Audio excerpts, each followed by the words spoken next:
Cases never leave us. They burrow into the back of the mind, lingering through the years like a half-remembered nightmare.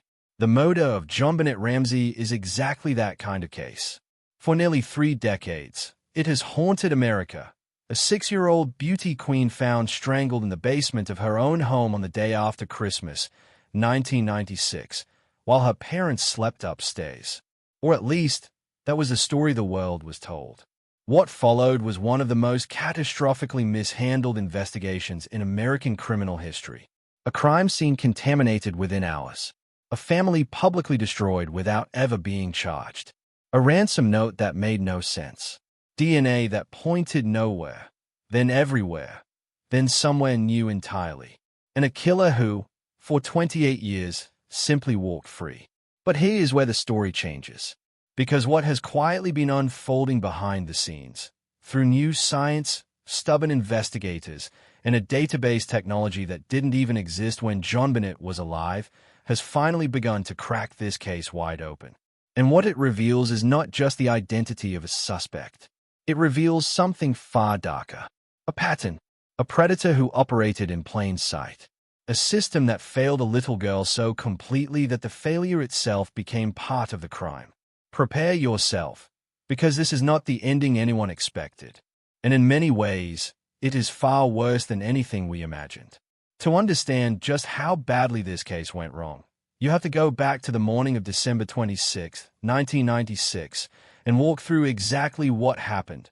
Not the version the tabloids sold for years, but the documented, factual sequence of events that set the stage for nearly 3 decades of failure. Patsy Ramsey came downstairs early that morning, sometime around 5 in the morning, while the rest of the house was dark and quiet. The family had celebrated Christmas the day before and were planning to fly to Michigan later that morning to join family friends for a holiday trip. Patsy reached the staircase landing and found something that stopped her cold. 3 pages of handwritten paper, sitting neatly on one of the steps. It was a ransom note. What made this note immediately bizarre was its length. Ransom notes are typically brief, functional. They tell you what the kidnappers want and how to get it. This one was something else entirely. It ran nearly 2.5 pages. It was filled with dramatic, almost theatrical language. It named a specific ransom amount, $118,000, a figure that corresponded almost exactly to the bonus John Ramsey had received that year from his company, Access Graphics. This was not public knowledge. Whoever wrote that note knew something about the Ramsey family's private finances. Patsy ran to check on JonBenét's room. The bed was empty. She called 911 at 5:52 in the morning, and within the hour, Boulder police officers arrived at the house. And this is where the first catastrophic failure begins. The officers who responded treated the situation primarily as a kidnapping in progress rather than a potential crime scene. Instead of sealing the house immediately and treating every surface, every room, every object as potential evidence, they allowed friends and family members to come and go throughout the morning. People walked through the kitchen. They used the bathrooms. They moved things. They touched things. All of this was happening inside what was, in reality, an active crime scene, though the officers on the ground had not yet grasped that fact. Later that afternoon, a detective asked John Ramsey and his friend Fleet White to search the house for anything unusual. John Ramsey went to the basement, and there, in a small room near the wine cellar, he found his daughter. JonBenét was lying on the floor, her wrists bound above her head, a piece of duct tape over her mouth, a cord wrapped around her neck. She had been dead for hours. John Ramsey picked up her body and carried her upstairs. It was an instinctive act of grief, understandable on a human level, but devastating from an investigative standpoint. By moving the body, he had disturbed perhaps the single most important piece of evidence in the case, the precise location and condition in which JonBenét had been left by her killer. The medical examiner's report would later confirm the full horror of what had been done to her. JonBenét had suffered a skull fracture, a severe blow to the right side of her head that created an 8.5-inch crack in her skull. She had also been strangled using a handmade garrote, constructed from a piece of nylon cord attached to a broken section of a paintbrush. The paintbrush, investigators later determined, had come from a set belonging to Patsy Ramsey, stored in a tray in a spare room.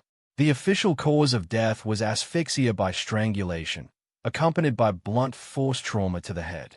There was also evidence of prior chronic injury to JonBenét's body that suggested the abuse had not been a single, isolated event. This detail would eventually take on a new and deeply disturbing significance as the investigation evolved. The Boulder Police Department in 1996 was not equipped for a case of this magnitude. That is not a criticism offered lightly. It is simply the reality acknowledged by virtually every law enforcement expert who has since reviewed the investigation. Boulder was a college town with a relatively low violent crime rate. Its detectives had limited experience with homicide investigations of this complexity, and the handling of the Ramsey case would eventually become a textbook example of how not to manage a high-profile murder. The contamination of the crime scene on the morning of December 26 was only the beginning. Over the following days and weeks, investigators made a series of errors that compounded one another until the evidentiary foundation of the case was riddled with holes that could never be repaired. John and Patsy Ramsey were interviewed together, in the same room, on the same day. This is a fundamental violation of basic investigative protocol. When potential witnesses, or suspects, are interviewed together, they have the opportunity to align their stories, consciously or unconsciously. Investigators lose the ability to detect inconsistencies, to catch contradictions, to use the gap between two people's accounts as a lever to open up the truth. The decision to interview the Ramseys jointly was one of the most consequential mistakes made in those early days, and it would haunt the case for years. The ransom note, which should have been treated as a critical piece of physical and forensic evidence from the moment it was found, was handled carelessly. Multiple people touched it before it was properly secured. When handwriting analysts were eventually brought in, their conclusions were contradictory and inconclusive. Some believed the note had characteristics consistent with Patsy Ramsey's handwriting. Others disagreed. The note had been written on paper from a pad found inside the Ramsey home, using a pen also found inside the home, a detail that strongly suggested the writer had spent time in the house, either as a resident or as someone who had been inside long enough to locate those materials. The note itself appeared to be a draft or practice version, raising the possibility that an earlier version had been attempted and discarded. The rope found in a hallway near JonBenét's bedroom, a piece of cord that did not belong to the family, was never forensically tested. It simply sat in evidence, untouched, its potential significance never fully explored. Outside the house, investigators noted that there were no footprints in the snow surrounding the property, despite the fresh snowfall that had occurred around Christmas. This was interpreted by many as evidence that no intruder had entered from outside. But the analysis was incomplete. The property had covered walkways, a garage entrance, and multiple basement access points that would not necessarily leave visible tracks in the snow. The absence of footprints was treated as definitive proof of something it could not actually prove. Perhaps most damagingly, the Boulder Police Department became convinced, within days of the murder, that the killer was someone within the family. This belief, fueled partly by media pressure, partly by the peculiarities of the Ramseys' behavior in the immediate aftermath of JonBenét's death, and partly by the seemingly intimate knowledge revealed in the ransom note, caused investigators to essentially stop looking outward. Every lead that pointed away from the family was deprioritized. Every suspect outside the household was given only cursory attention. By the time investigators began to seriously question that assumption, enormous amounts of time and evidence had been lost. For years, one piece of evidence sat at the center of the JonBenét Ramsey case like an unanswered question in neon letters. An unknown male DNA profile, recovered from the waistband of JonBenét's underwear and from beneath her fingernails. This DNA did not match John Ramsey. It did not match Burke Ramsey. It did not match any family member, any known associate, any of the various suspects who had been investigated over the years.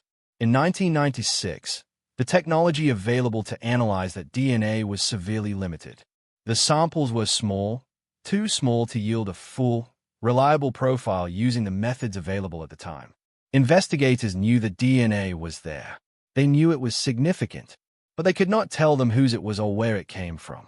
What followed was a 20-year waiting game, as DNA science gradually evolved to the point where those tiny, degraded samples could finally be made to speak. The turning point came with the development and widespread adoption of genetic genealogy, an investigative technique that had already cracked several long-cold cases, most famously the identification of the Golden State Killer in California in 2018.